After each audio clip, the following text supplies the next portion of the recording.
All right, let's get our Facebook groups up in here before it's officially time to go. Few seconds later, I had to run back up the stairs to turn off the heater because it sounds like I'm in an industrial wind chamber when that's going. But give it a second to breathe here, talk about some hot air.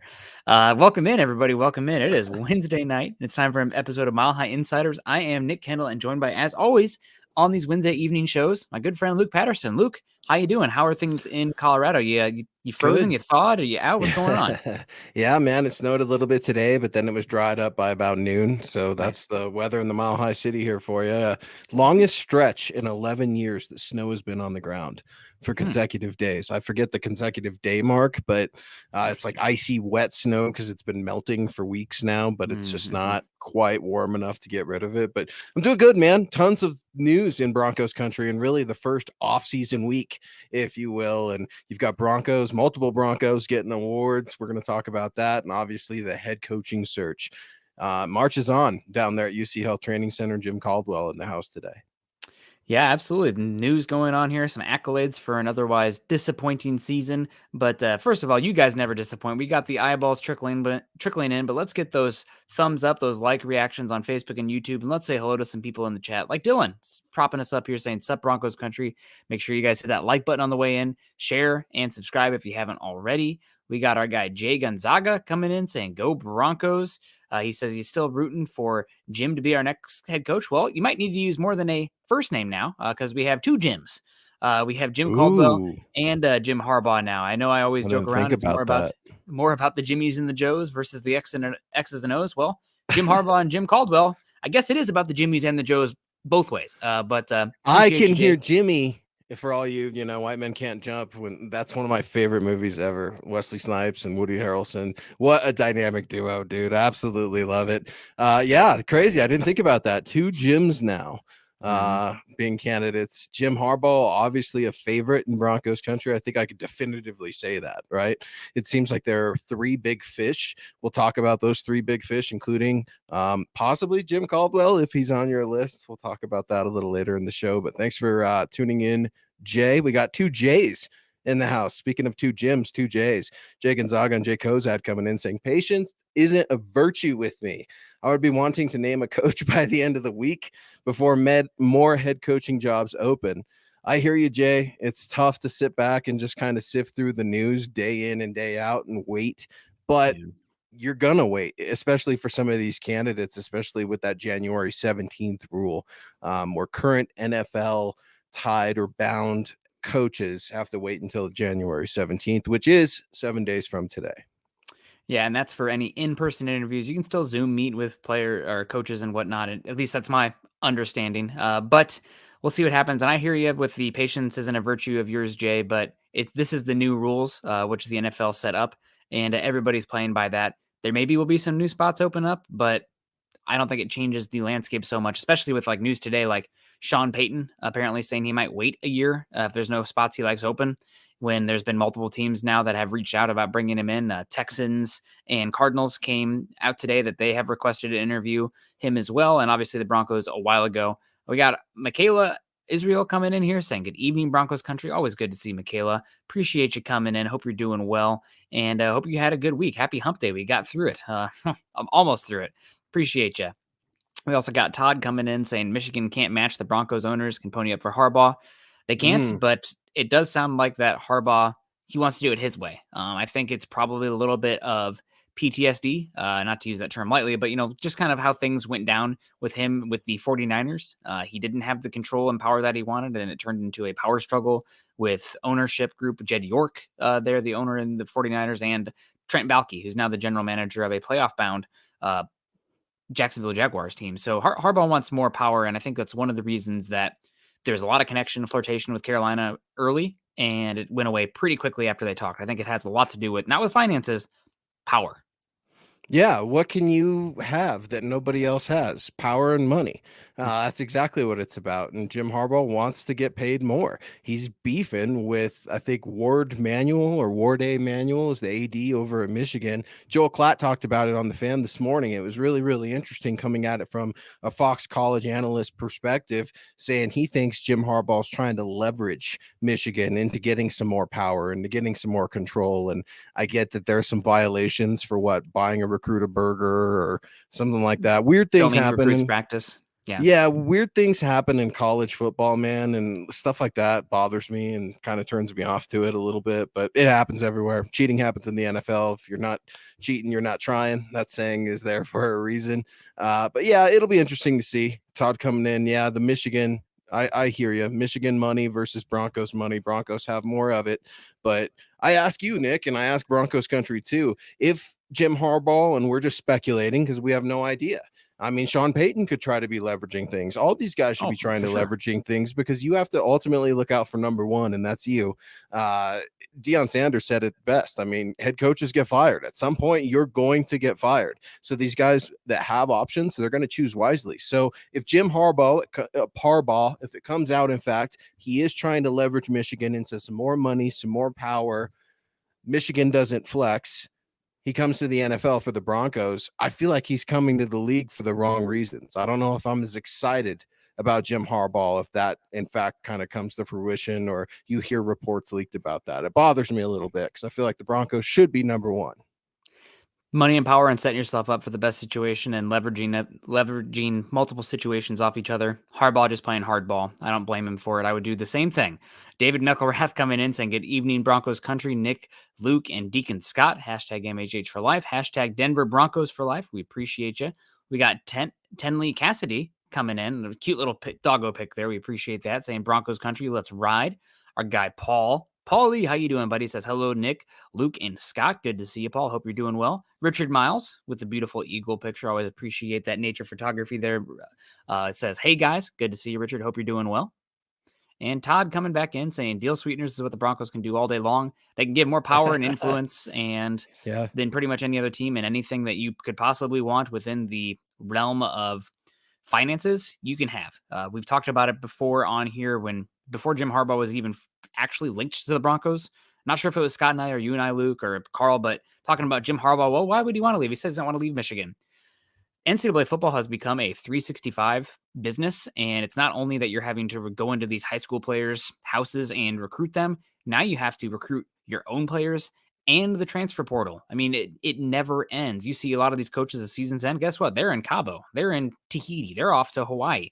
College coaches, no, hell no. It's transfer portal season. We got to make sure our own guys are getting here. You're dealing with boosters. You're dealing with the athletic department. You're dealing with your coaching staff. You're dealing with NIL. collectives via the NIL. Yeah, there is so much involved in college football now that's not the actual X's and O's of football itself. It's it's a machine. So we'll see. We'll see what happens. He's still my number one personally. But I could be the number of these guys are qualified candidates. And I'm eager to see how it plays out. Kevin Gray coming in, evening Broncos country. Nick, Luke, and Scott. Just want to hear from you all. Good to hear you, Kevin. I want to hear from you guys too. Of course, coming in here, we got our guy Greg Smith saying, "Good evening, Broncos country. We appreciate you." Alessandra, how you doing? Saying, "I'm starting to think we can be patient and get the head coach we need." I think they're going to be patient. They're going to, I think, we'll probably have one. How long do you think after that January 17th date do we hear a name? That's the real question. Oh man, that's a really good 72 hours. Let's go 3 days from there. 3 days. Okay. I'd say that's a decent window. I would hope it's not anything longer than that. What's up, Mike? Coming in from Arizona. Stars. Thank you so much, Mike. Yeah. Happy holidays to you and Big yours. Good to see you. Saying good evening, Nick, Luke, and Scott and the Mile High Insiders. Go Broncos. Yeah, Mike, you down there in Arizona, right? You guys are dealing with some head coaching changes. Cliff Kingsbury is out. You mentioned it earlier, Sean Payton. Those requests are coming in from teams like the Cardinals wanting to interview with this cat, Carolina. It's going to be a fast and furious list, especially as the playoffs goes on and 7 days passes. I mean, I think 3 days is a fair window. But for me, my number one guy is Sean Payton. I'm curious about Jim Harbaugh, though. I really am. I would love to see him and Russell Wilson clash. I don't think that would go immediately very smooth. I think those guys would have to warm up to each other a little bit because they each kind of march to the beat of their own drum, so to speak, and they got to learn each other's beats if that's going to be the case. I'm happy that it should be a splash move, but I ask you, Jim Caldwell, I didn't see that one coming.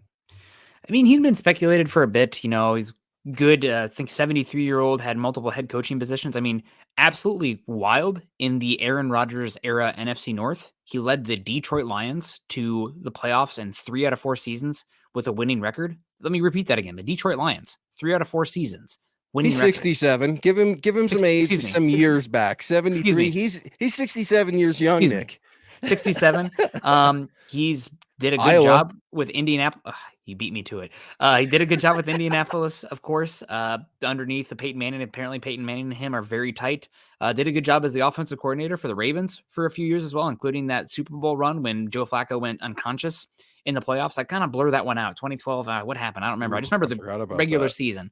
And then also the head coach of the Lions and former defensive back for the Iowa Hawkeyes. So definitely enjoy Caldwell. I think for me, he's tier 2 of the options that have been available so far. And obviously we keep getting these 2 names thrown at us, and rightfully so. Jim Harbaugh and Sean Payton, tier 1. After that, it seems like Dan Quinn is the top of tier 2 for the Broncos. We'll see if that happens. And then I would put personally DeMeco Ryans and Jim Caldwell right there with Dan Quinn.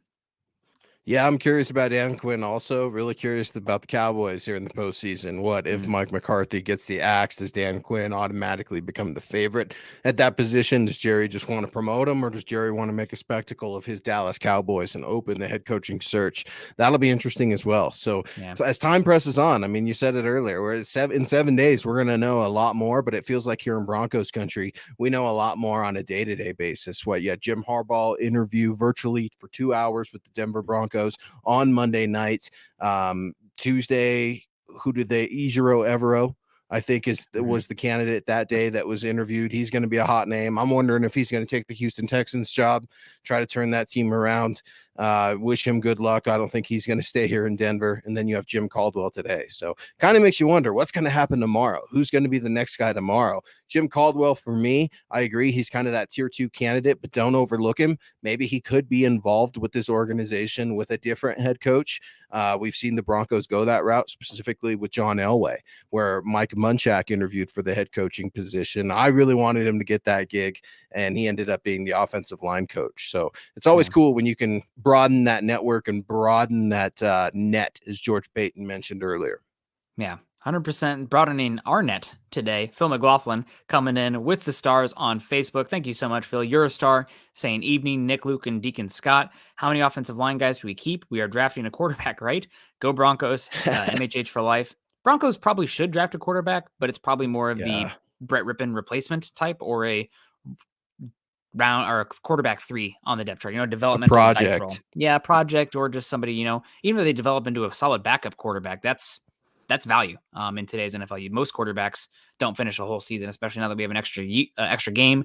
Quarterbacks are running more. I mean, it's good to have good depth and talent in there. So they should be looking to draft a quarterback. I don't think it's a round 1 perspective this season. No, but definitely consider it. As far as how many offensive line guys the Broncos will keep in, the only one I feel super confident in saying he will be back next year is Quinn Miners. After that, you have a lot of conversation. I think it's pretty safe to say Bulls will be back, but his contract is fungible. You could move some stuff around to keep him around. I would be shocked if the Broncos didn't approach him with a restructure. And after that, I mean, question mark, is Lloyd Cushenberry going to be back? He's not super versatile. If he's going to be a backup, that's not really a good guy to have if he can only play the center position. Graham Glasgow's contract is not great. Maybe you keep him as like your 6th, because he is versatile. If you approach him with a super cheap kind of restructure as a backup into your offensive lineman, I'm fine with Graham. I think he'd be fine there. But what do you think, Luke? Yeah, I hear you. I think Dalton Reisner's probably played his last down for the Denver Broncos. I think he's going to go somewhere else and get paid. For whatever reason, the Broncos aren't comfortable committing long-term to many players after that Russell Wilson deal right now. So Draymond Jones, what are they going to do with him? That's a big question mark for me. I would love to see him stay, but we talked about it on this show, and I'm sure on others. You could just see him going to another team, a playoff contender, and having success. With regards to drafting a quarterback, I think that is something you need to do, whether that's trying to make your scout team better or develop a backup quarterback in the process. you saw how quarterback desperate teams were in the postseason. I mean, Brock Purdy, hello. I'm kind of waiting for the fall. I get it. San Francisco is an amazing team right now, and he's propped up, but he's playing out of his mind. You see quarterbacks getting claimed, especially here in the Denver Broncos with Josh Johnson getting claimed by San Francisco. So you got to have some quarterbacks, and you have to have some options. Dudes from New Orleans coming in here. I love it. A Saints perspective. I don't think the Saints would send Sean Payton to Carolina, who's in their own division. I completely agree. Crazier things have happened. Bill Belichick and the Saints or not the Saints, the Jets can tell you about that with the Patriots. But I agree with Deuce. How about you, Nick? Yeah, that's not happening. I haven't heard any link of Sean Payton going to the Carolina Panthers, so wouldn't expect that one to happen. And it sounds like Dennis Allen will be back in New Orleans. We'll New be Orleans. curious to see what happens with New Orleans this year. We also got with First No Fear saying good evening, Nick, Luke, and all of Broncos country. Patrick Surtain II, first team All Pro, Yeah. the NFLPA. Let's go, one of many to come. Absolutely, we're going to get into that here in a second. Also want to say hello to Garth Knight coming in there with the 499 Super saying, gentlemen, kind of excited to hear Caldwell's number called. He might be my number 2, if not Harbaugh. He's older, though, not to be ageist. I mean, the age does matter. Also, the fact that he's been mostly out of football for 4-ish years, I believe. He had a advisory role with the Dolphins for a season, but really been just waiting around for another head coaching opportunity after the Lions, and I don't blame him with what he did again with the Lions. I'd be Yeah. Chive too. I'd say I deserve a head coaching spot for sure. Well, he should be pretty, practiced in interviewing. It feels like every year his name is in the mix, but sometimes those names phase out. Like you look at like a Chuck Pagano. He was another one of those guys, a former indie guy, right? What's with these indie guys? You can't get rid of them. Frank Reich, his name not on the list, but a lot of people early. We were all having the conversation. I know Thomas really loves Frank Reich for some reason. I don't know why, but he seems to really love Frank Reich. Broncos have a huge list. D'Amico Ryans, I'm curious about as well. I don't think Greg Penner is just limiting it to only experienced coaches, but you have to check all your resources. When you fall in love, you fall in love. You don't know what's going to happen. So I like the fact that Greg Penner appears to be, like we mentioned earlier, broadening that network. Yeah. Definitely. We also got Patrick coming in 1A. He says Harbaugh's 1A and Caldwell's 1B. Well, we appreciate that. And Patrick, thank you so much for the stars. Appreciate you for reaching out to me as well.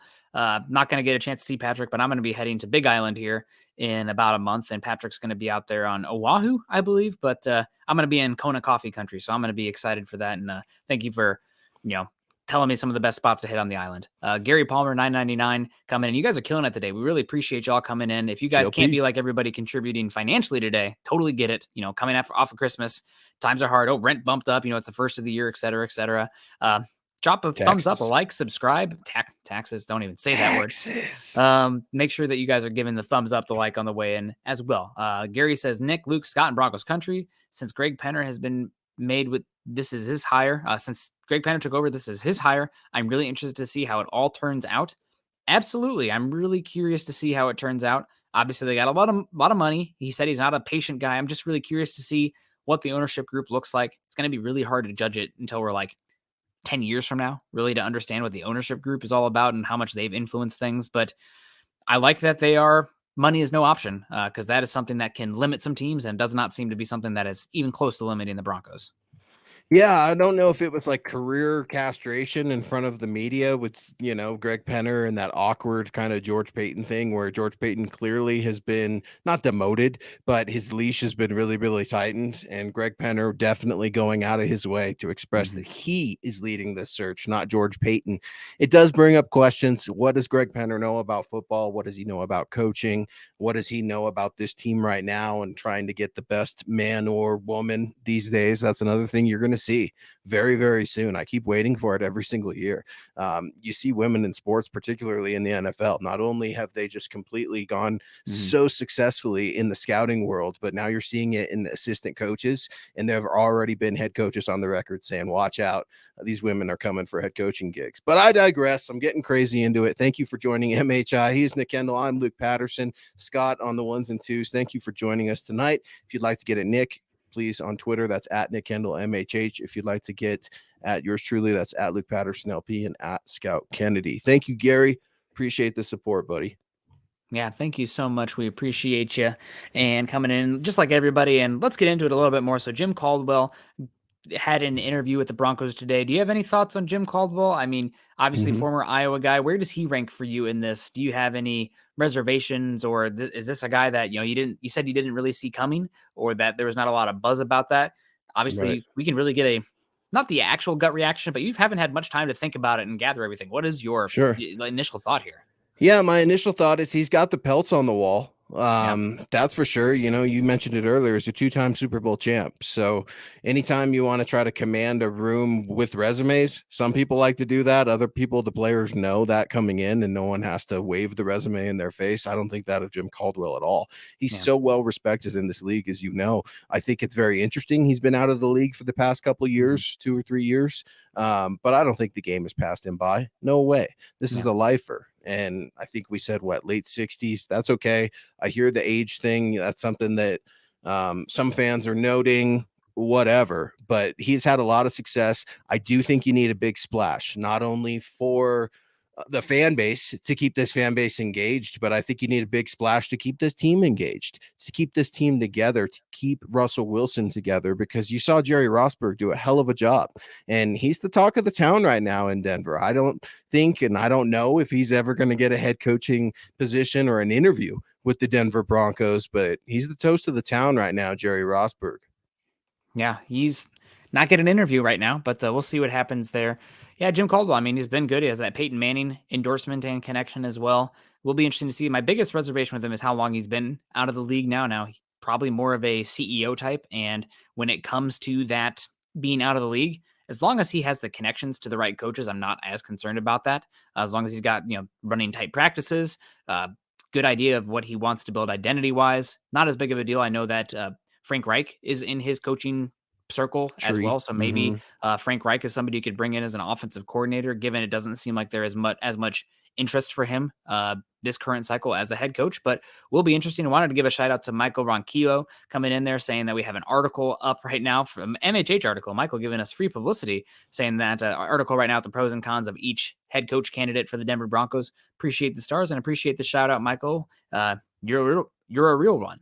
Also, Garth Knight, another real one. Second super of the day. We got to get the air horn going here, Thanks, saying, Chief. I wonder if Manning put in a word for Caldwell. Also, I'd Mm, love Rosberg to stick around to assist Caldwell if they are like minded.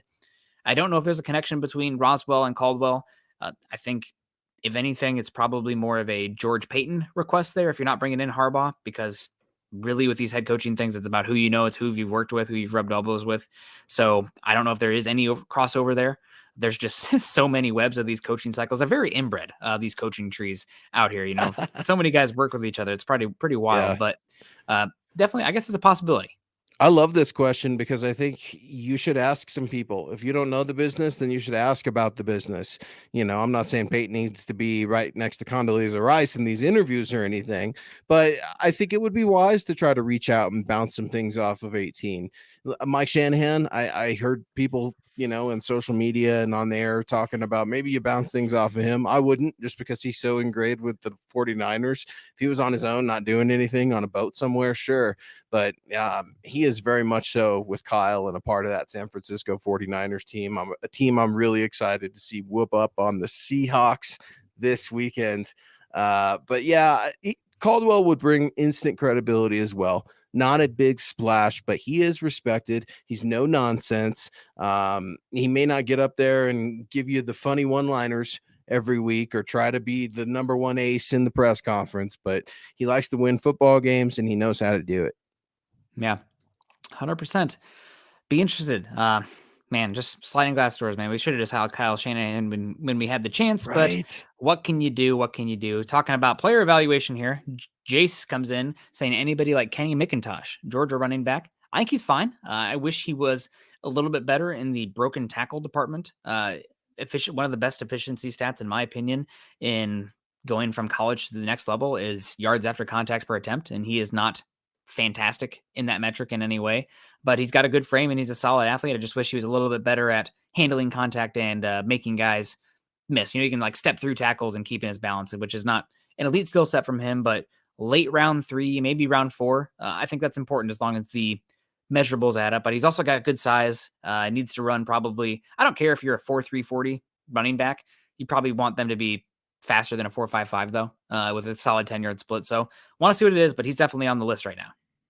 Yeah, and he accepted a Senior Bowl invite, so we'll get a Mhm. good peek at him when we're on the road, Scott and I, here in a few weeks. But I like his size, 6'1", like you said, good frame, 210, so he's not like he's a bruiser or anything like It's that, but solid though. it's a decent size running back. I mean, I'm thinking of Latavius Murray, who's just a freak, an absolute freak. I'd like to hear him stay in Denver.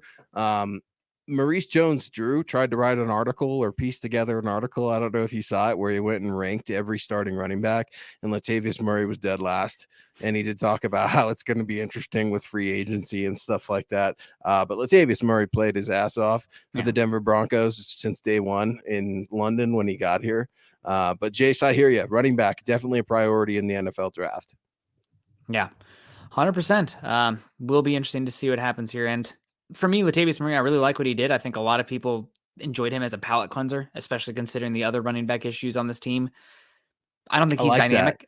I don't think he's dynamic enough in any sense of the game right now, other than his size, to really bring him back until like the third wave of free agency.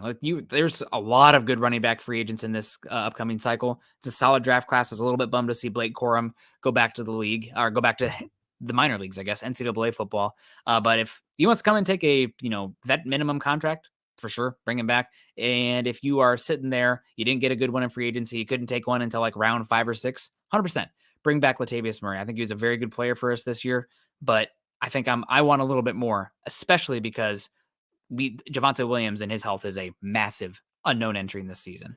That's huge, and people don't know that, really. I mean, look at Saquon Barkley. I'm not saying they're the same injury or anything like that, but there are certain parallels that I'm worried about how long it took Saquon to get back. I mean, he was an investment with that number 1 overall pick, right?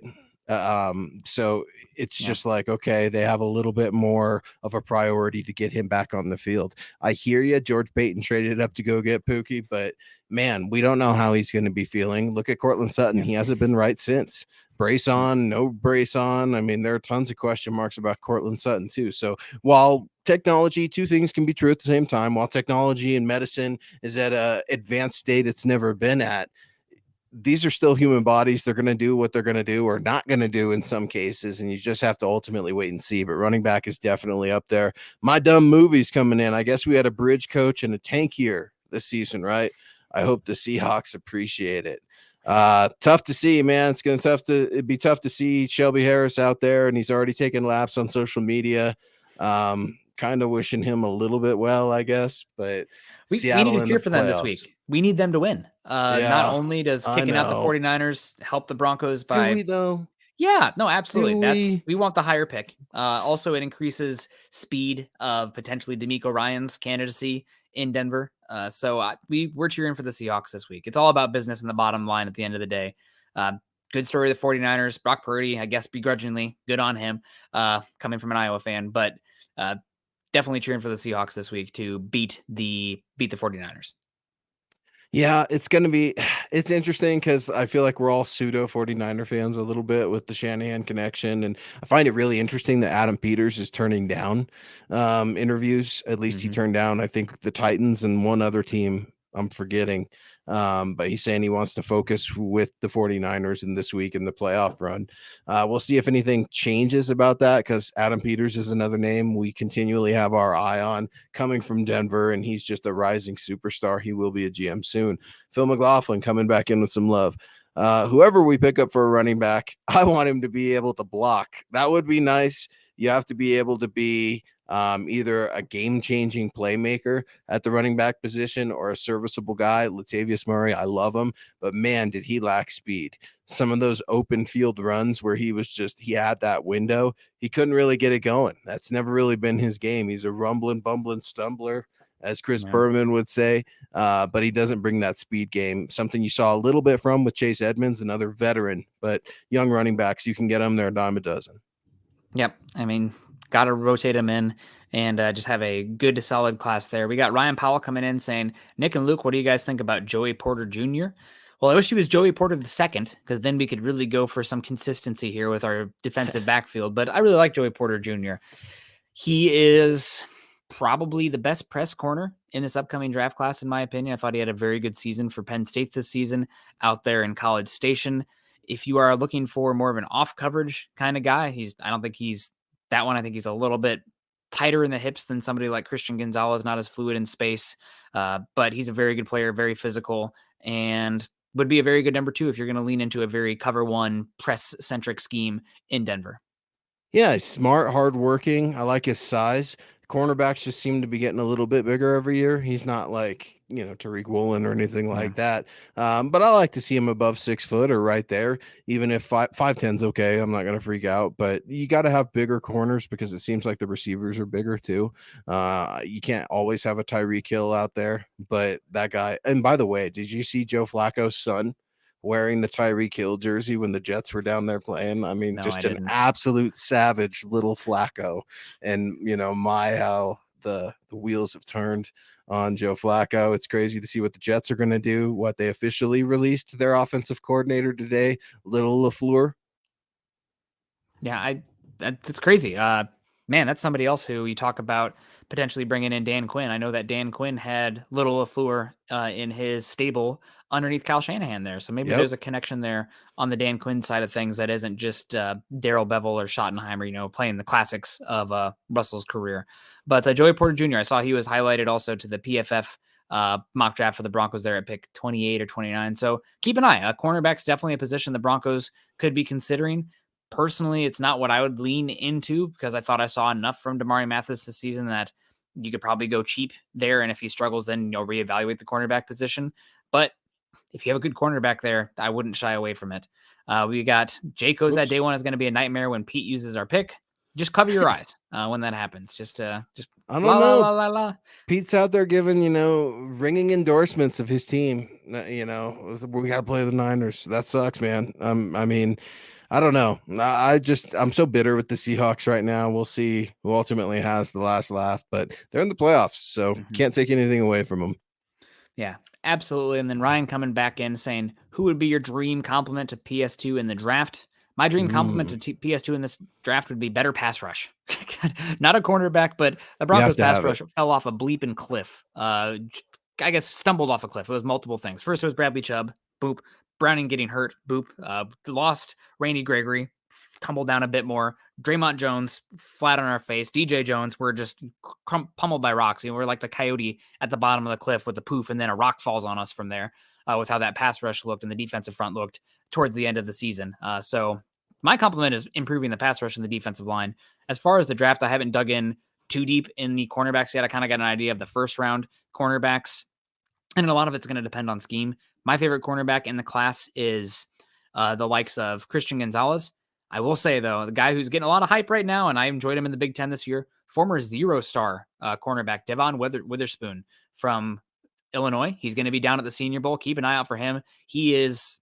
I think he's going to earn the title of biggest trash talker in the entire draft this season. That dude barks. He's going to be he's a lot starting of fun. fights at the Senior Bowl. I would not be shocked. I mean, you're a former zero-star guy, but he was Yeah. awesome this year for Illinois. Really good. That's awesome. No, good talent's hard to find, and barking corners. Who doesn't love a barking corner? It makes things just a little bit more dramatic.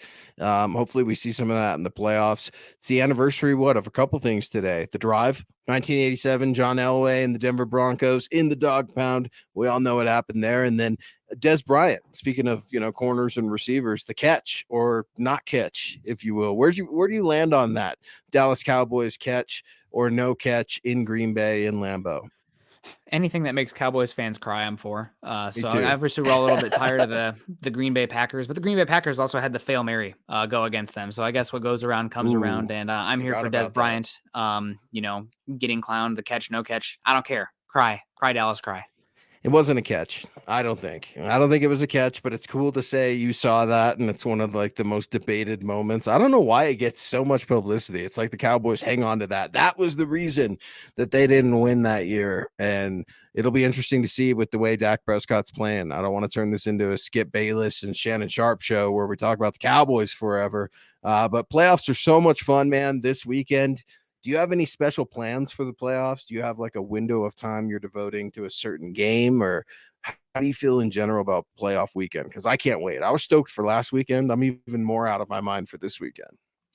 It'll always be going on somehow. Walking the dog, it'll be on my phone. Going into work on the weekend, it's going to be on one of my 3 monitors you're, there. you're It's covered. running nonstop. Mark coming in saying Greg Penner contacted him today, said he wanted the best armchair coach. Absolutely love it. We're all armchair coaches trying to figure out what the next move is for the Denver Broncos, who interviewed Jim Caldwell today. A big day in Broncos country. Pat Surtain named an All-Pro, and then Jerry Jeudy, AFC Offensive Player of the Week for his performance last week in the game finale. Always good to see the guys end with a win and have like a real kind of good sign off in to start this year and conclude the previous season. But 5 catches, 154 yards. He had that 57-yarder that we've continued to watch on replay over and over. No, I'm looking at the wrong. No, I'm right. Yeah. 5 receptions, 154 yards, no tutties, and still the AFC Offensive Player of the Week. That's kind of odd. I think he had the 11th most yards from scrimmage of any player this season in a single game. Had 2 receptions for 50 yards in this one. He deserved it. He had a great game, and he ignited the offense there. I mean, what did Russell Wilson have before that big 53-yard touchdown down the left sideline? Was it 13 yards on like 2 completions before that? Horrible. Maybe it was 26 because there was a dump off to Latavius Murray that doubled his yardage total before that. But regardless, Jerry Jeudy kickstarted the offense, and I'm really curious to see how he does this season, if he can use this as a springboard for him next year. I'm all in on Judy's fit in this offense being a boundary cornerback next season. I need my slot receiver to be able to block, especially for this team going forward, which is not Judy's game, but using him as a Z, maybe even sometimes as an X. I think that's probably best to hide some of the lack of physicality, but the dynamism as far as his ability to get open.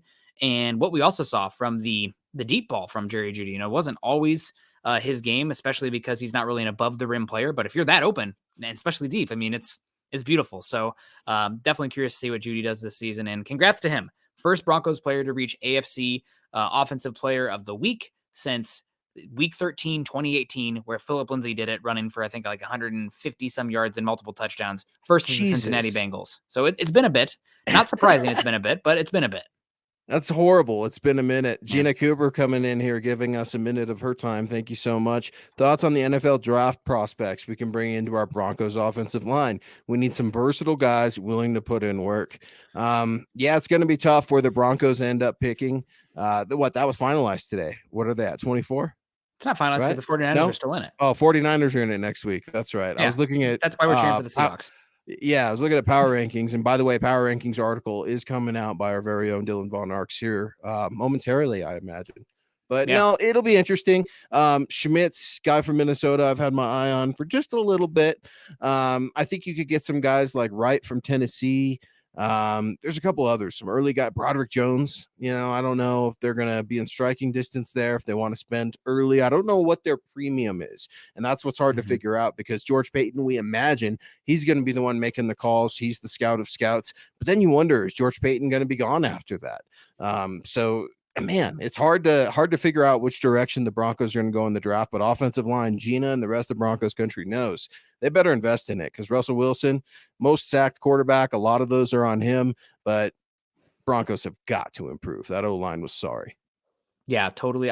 6 guys here that I'd keep my eye on for the Broncos offensive line, or first round in general offensive line. I'm going to put these first 2 being the out of sight, out of mind, because I don't think there's any way in heck they falter where the Broncos are picking, and it would be stupid. That's one of them, but the Broncos would be stupid to trade up for offensive line when you have so many needs, and that's just an overconfidence in your evaluation.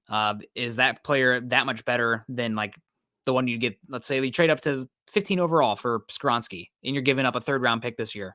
Is that player better than the rookie contract you're getting that 3rd round pick? Probably not, especially if you can get a guy there at let's say 26 with the 49ers. So 2 names up top there. I think these guys won't be there for Denver. Peter Skronsky at Northwestern. I think he's going to end up a guard long term, but he could play right tackle. So good with his balance and his pass pro technique. I get a lot of Zach Martin comparison for him. I could see that for him for a long time. He's going to be very good. So he's one to stand out. My number 1 tackle in this class is Paris Johnson Jr. He played left guard last season when they had, the names escape me right now. They had another tackle prospect at left tackle last season at Ohio State. This year he moved over to left tackle, and he was awesome. Apparently he's like, brilliant as well, set up his own charity foundation, very good mover, good filled out frame that you want for those tackle. Not many guys with the actual arm length body type movement skills, bubble butt that you want for that tackle spot. So he's my number one offensive tackle. After that, you get into the guy that would be great, I think, for the Broncos if he does fall there. A little skeptical of the fall. Broderick Jones at Georgia. I will say he's pretty raw in his technique. Georgia used a lot of 12 personnel. We saw that. I mean, Darnell Washington and Brock Bowers for that Georgia Dogs team. Pretty incredible tight end duo.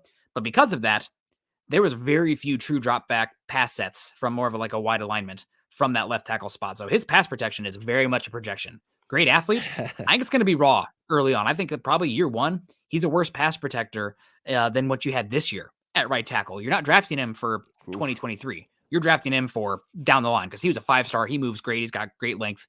Awesome prospect. You're projecting them, though. It's going to be a little bit bumpy early on, in my opinion. After that, the other tackles to watch, Anton Harrison, good mover at left tackle. Not the strongest at the point of attack, but Oklahoma.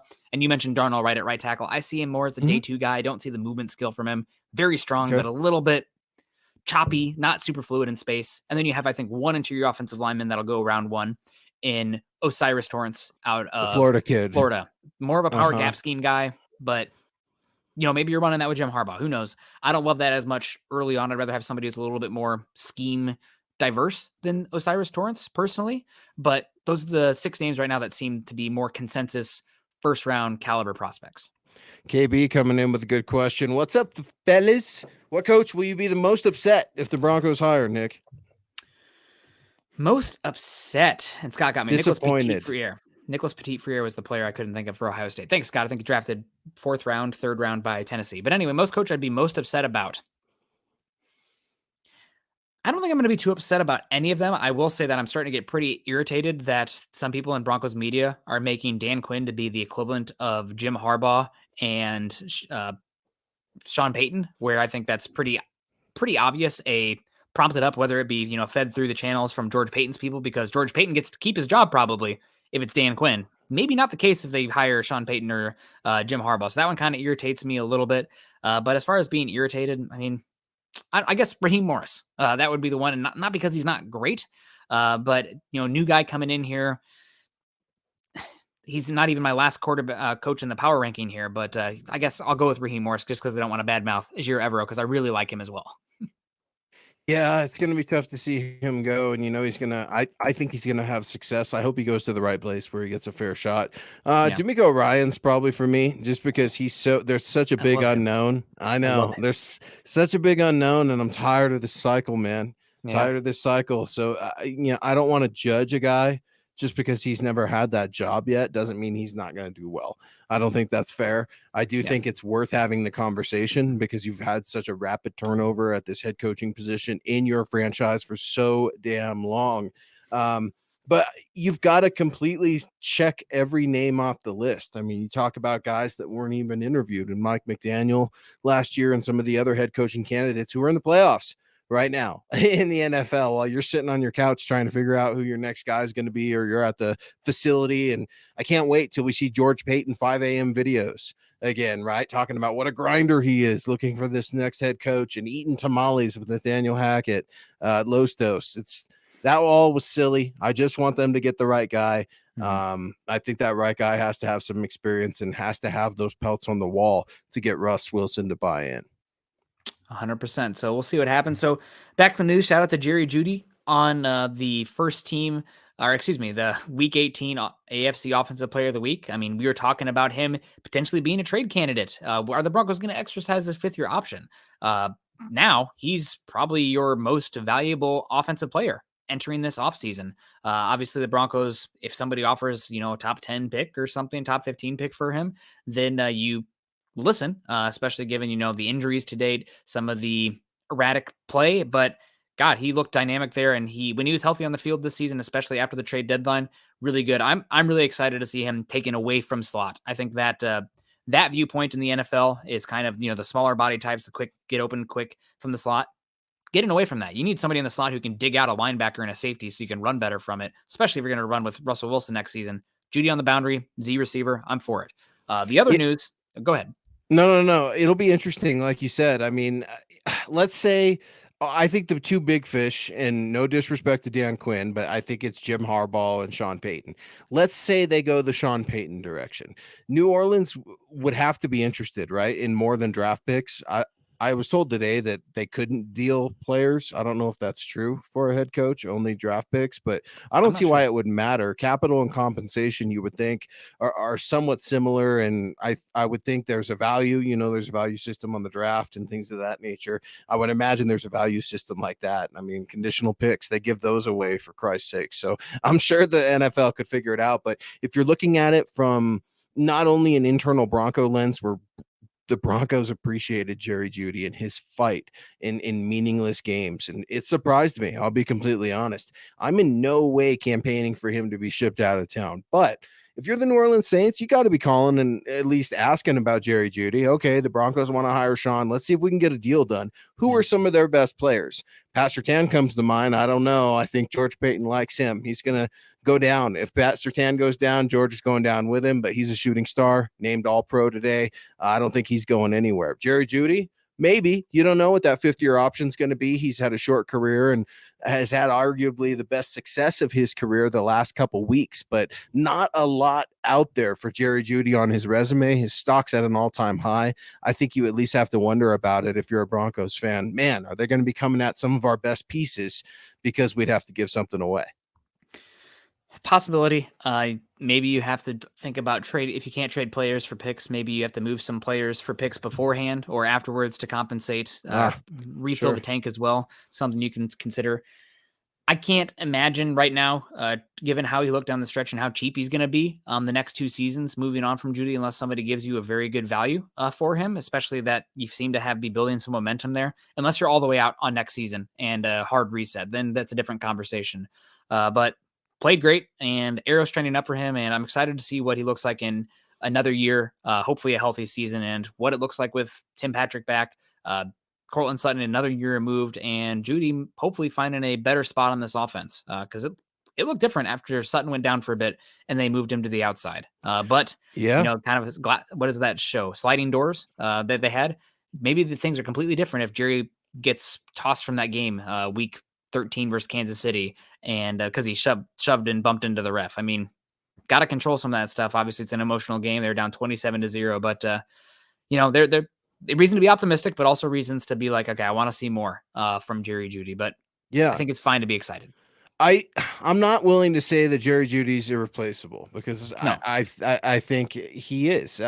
He's not Pat Surtain, who's a year difference, same school, and has accomplished much more as an individual. Two different positions. I know, wide receiver dependent. I completely agree and understand that, but you're just starting to see something from Jerry Jeudy right now, and I do have question marks about consistency and if it can continue. You see so many, I think, more than flashes. I hate that word, flashes. Greg Penner talked about it with Russell Wilson, but you saw some consistency towards the end of the season and some fight. And I liked that because for a while there, it didn't seem like anybody had any fight. And before you know it, you've no, got Dalton Reisner and Brett Rippon getting into it. You got Mike Purcell yelling at Russell Wilson. It was a crazy, dramatic season. Whoever they bring in at head coach has got to reel all that in. What's Mike Purcell's future like in Denver? I don't know that he's back as a Bronco. You got some young guy. I like Matt Hutchinson a lot. He's a developmental guy, still has a lot to prove, but he needs to fight for his spot in training camp this year. You're probably no. going to also go back to the draft and Iwuzurike. Did I pronounce that right? Oh, Enrique. Yep. For Yep. Iowa State. I mean, he's another guy in there that's going to be Yeah. scrapping and fighting. So you've got so much competitiveness and spots available on this team that the young guys are going to have to contribute immediately or they could get replaced. One thing I wanted to mention, and I didn't realize, you talking about Jerry Jeudy or another Bronco potentially being dealt 4 picks. Maybe that happens in the spring. NFL draft deals happen all the time. If a Mhm. team calls after a receiver went down or something like that in the offseason or demands to be dealt, those things happen. So I think the Broncos are definitely in a position where they're not saying no to anything. Yeah, 100%. And sorry, Jay, Super Bowl 50, that's going to hang until we can get another one back there. Coming in and looking at it, it's making me depressed. When the Broncos are, when the Seahawks are on the clock, just put on the old DVD tape. Luckily, it's not a VHS tape like when the Raiders, you have to go back and watch those Raiders one. Maybe that film is starting to disintegrate. It's been so long. But getting to the other thing that happened today, newsworthy for the Denver Broncos, Patrick Surtain II, 22-year-old quarterback, former 9th overall pick, another Alabama star, listed as an All-Pro by his colleagues. The NFL Players Association lists their first ever All-Pro list, and who's the cornerback listed there? Patrick Surtain II getting listed over the likes of Sauce Gardner, over the likes of Jair Alexander, Jalen Ramsey. You have Patrick Surtain, along with the Eagles' Darius Slay, listed as a first-team All-Pro, his first honors of such in his career, and hopefully many more to come. But man, he's been incredible. And just some more Patrick Surtain news today, or tidbits about this. I saw that in an interview with Joe Burrow was on with Colin Cowherd today. They were talking with about best cornerbacks in the league, and Joe Burrow said, yeah, Denzel Ward, he's incredible. He's been hard to go against, probably a top 2 cornerback in the league. And then Colin's like, oh, number 1, Sauce Gardner. He's like, he's good. He's like, oh, who else it is? Surtain. Surtain is the best cover cornerback in football, from Joe Burrow saying that. And then also you had Robert Mays on The Athletic, him and Nate Tice, son of former offensive line coach, head coach in the NFL, Mike Tice, both listed Pat Surtain as the first team All-Pro cornerback this season. And the reason they said that is because no cornerback in the NFL has had as tough of assignments as Surtain. Now, a lot of cornerbacks in today's NFL, they kind of stick on one side of the field. Surtain shadows teams once, and that's pretty rare to see. So shout out to Patrick Surtain, getting his flowers, deserved it. Obviously, a controversial pick at the time when the Broncos made it because of how desperate they were at quarterback. Still have questions at quarterback, unfortunately, with Russell Wilson's up and down play this season. But 22-year-old All-Pro, going to be damn good for a long time. Happy to have Patrick Surtain, the best cornerback in football. Yeah, it's really cool to see a guy come in and immediately play well and at a very high level as a rookie. And then he's in his second year. He's a young guy, Nick. It's weird when you say, 22, 23 years old. 22. Man, he's a pup. He's just a pup, and he's out there playing grown man ball. What I love the most about Pat Surtain is his humility. He doesn't probably view himself as highly as we do. He constantly wants to improve, constantly wants to get better, and he wants to command the room. He wants to demand his teammates' respect, and they love him for it. And why wouldn't you? It's cool to see this young guy play ball, and I really like that he could respond to a bad game, right? Against the Las Vegas Raiders, Devontae Adams, walk-off touchdown, absolute heartbreaker at home. And Pat Surtain can close out the season on a very high note, All-Pro honors in addition to that Pro Bowl. Yeah, he was phenomenal this season. He didn't have the plays on the football that we saw from Sauce Gardner this season, but as far as his buddy did, Justin. Yeah, Justin most picks, right? Sure. A little different from the cornerback than the safety, but Surtain was one of the least targeted cornerbacks this season. He gave up the least amount of yak of any cornerback that played 550 cornerback snaps, and that's accumulation. That's not like yak per coverage snap, which would have been even better from him. He was top 5 in like yards given up, pass attempts. He wasn't targeted very much. I mean, he across the board, the only area that he did not have the stats this season was the plays on the football, and teams, just because a lot of teams weren't throwing at him. So curious to see what it looks like for him next season. Cornerbacks can be extremely volatile year to year is the one thing I will say. Patrick Surtain, this is just the beginning. I don't think there's a position in the NFL that is as dependent on a clean bill of health as the cornerback position. If you lose it even just a little bit, let's say you have a lingering hamstring issue, your season might be cooked, given how much of a space play. Hamstring. I know. God, who's heard of that in Denver? What's Denver, that? knock on wood. But I guess the season's over. But Surtain, man, incredible. 22 years old, doesn't turn 23 until April 14th, I think, when I looked it up when I wrote that article today. So really happy to have him. Yeah, man, it's cool. It's cool not to worry about the cornerback position. Check that one off the list. Expect them to try to supplement the position, though. Damari Mathis obviously had a phenomenal year. K'Wan Williams, what a pickup. I can't wait to see him playing ball without that giant cast. I mean, what that guy did in that thing was incredible. But you've got to improve. I mean, you've got to get some different guys in there. I don't know about Asang Bassi long term. It'll be interesting to see. And it was cool seeing some young guys out there in the final game that we didn't necessarily know that well, having a lot of success and playing their tails off. It'll be interesting to see what Alex Singleton's future holds, because he had a phenomenal year that I didn't see coming, at least. But yeah, it's going to be really cool. I think as the head coaching position and the interviews progress, we're going to have changing feelings. We're going to get a little tidbit and not know the rest and try to take it and run with it because it's all we have. It's an exciting time, but it's also a little bit of a stressful time because fans and folks alike have our favorites of who we want in here. But I think a big splash like Jim Harbaugh, I'd be okay with. And again, I think he'd be willing to give Russ some hell. And I think Sean Payton too. Not to go Zach Wilson on him, but you've got to be willing to rein Russ in. 100%. And just as you're listing players here, talking about Mathis and Darby and Quan Williams and the safeties even. Want to give a shout out real quick. The season's over. This guy, keep an eye out for him. He might be even the Broncos defensive coordinator next season. There's a reality where this happens.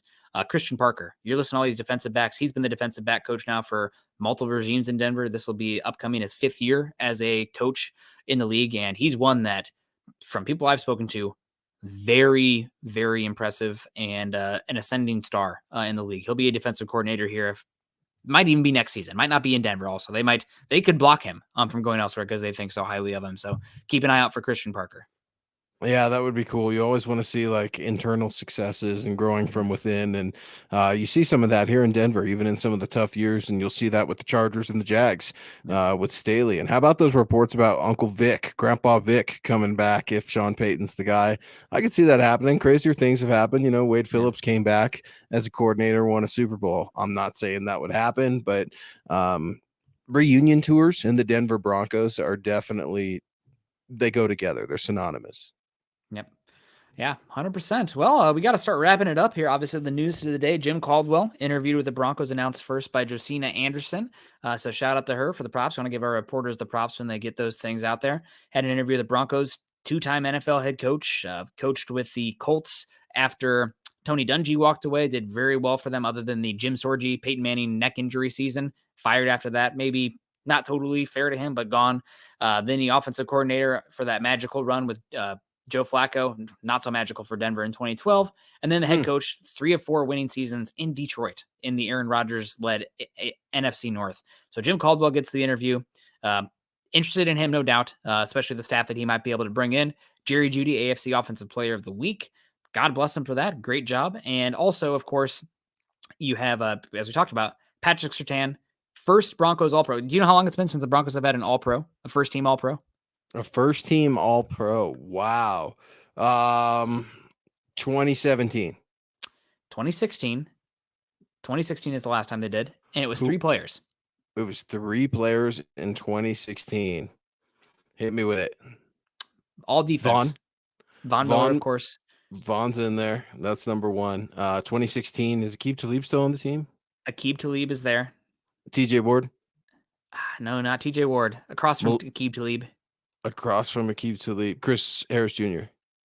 Yep, 3 first-team All-Pros in that 2016 team. Last time the Broncos had a single first-team All-Pro. So glad to be back on that list, chip away. And unfortunately, I think the 49ers and the Chiefs had 4 players each on that first-team All-Pro list. But Broncos getting 1. Patrick Surtain is a damn good one. Yeah, we'll take it. We're not going to say no. And it's cool to be well represented. At least the Pro Bowl sounds like it's going to be interesting this year.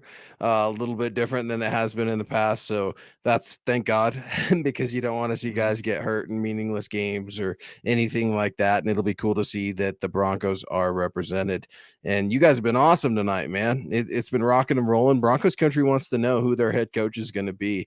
It's tough because it feels like it's taking forever. But things are just getting started. The playoffs are just getting started. This is when things really heat up, and it feels like each day there's a new story about who was interviewed and what it was like. Was it virtual? Was it in person? You know, all these sorts of things. Maybe tomorrow morning we'll have a better idea of how Jim Caldwell did today. Yeah, 100%. We'll see what happens here, and we appreciate you guys coming and joining us. Michael Ronquillo coming in saying, great show tonight, Nick and Luke on Mile High Insiders. Thank you so much, Michael. We appreciate you coming in and supporting us like that. Shout out to everybody who came in and joined us today, contributed in the chat. We wish we could get to every single person on here, but you guys do a great job keeping it cordial and contributing good thoughts on here as well. We also got My Dumb Movies, fellow Iowa Hawkeye fan, saying, thanks for the stream. Cheers. Cheers to you. My Dumb Movies, not my dumb football team, although been a little bit bummed at the portal as of late. Mark Lindemode coming in saying, good night, Broncos country. Thank you, Nick, Luke, and Scott. Thank you, Mark, for saying goodbye.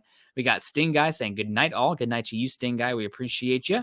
And heck, appreciate the heck out of you guys. Hell no, says Son of Jacob. We're keeping it cordial, Son of Jacob. What's going on here? Make sure you guys are following Luke and I on Twitter. Luke is at Luke Patterson LP. I'm at Nick Kendell MHH. Also, make sure you're following us while you're over on Twitter at MHI_pod and, of course, at Mile High Huddle. If you haven't done so yet, make sure you're joining us at Facebook, facebook.com/Mile High Huddle and facebook.com/Mile High Huddle pod.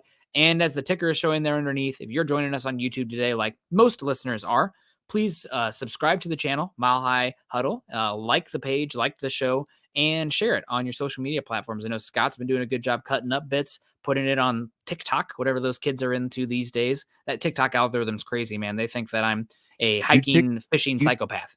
Do you TikTok? I downloaded it when I had Rona, and then I've kind of put it away. Twitter has my soul, honestly. I'm on Twitter way too much. Me too. And now that I found out Facebook has those short clip videos, just random videos, I'm in that, like, before I fall asleep, like trying to find some nasty, crazy video to discuss my wife with before we go to sleep. But now I hear your social media. It's obviously just, it could be a good thing. It's mostly a bad thing, but be sure to follow us because that's always a good thing. Twitter at Mile High Huddle for the mothership. And thanks, Scott, for all of his hard work as well. Are you guys back tomorrow morning? Broncos for breakfast?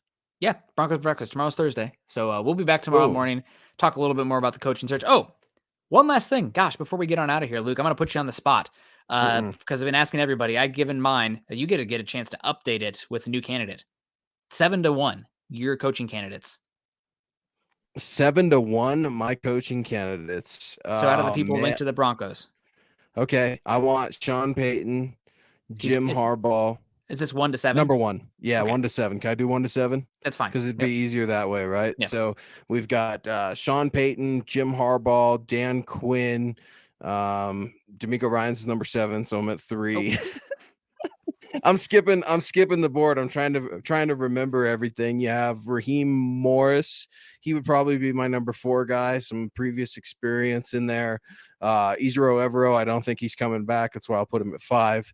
Dan Quinn. I'm not a Dan Quinn guy. I think he's a little close to Jerry right now for me, and I don't think he's going to be available. That's why I'm not a Dan Quinn guy. So I put him at 6 and D'Amico Ryans at 7. I know, crazy, right? Dan Quinn all the way that low, but I really don't think he's going to be available. I think Mike McCarthy's going to get fired when the Cowboys lose, and the Cowboys will continue to remain in turmoil.